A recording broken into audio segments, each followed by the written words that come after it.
Di mo kumaano-ano, hindi ka taga rito, ikaw pa ang nagkakalat dito.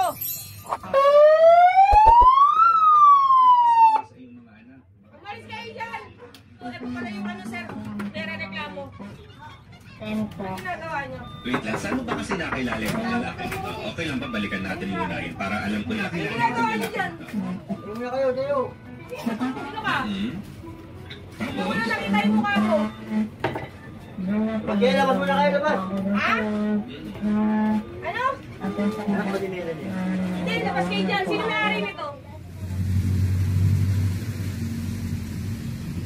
Ba't kayo napunta rito? Tayo ngayon lang kita nakita. Yung kailangang ano yan, benta. Walang ganun. Tantanan nyo na yan. Papalak ko kayo yan. Yung araw na to, kausap ko kayong dalawa. Bakit nyo na gamit nyo? Hindi na kitang tuloy. May outsider kasi Kausap kita, nakapasok mata sa dito. mata. Sinabihan na kita. Ayun na, nagalit Ang yung kulit chairman. mo.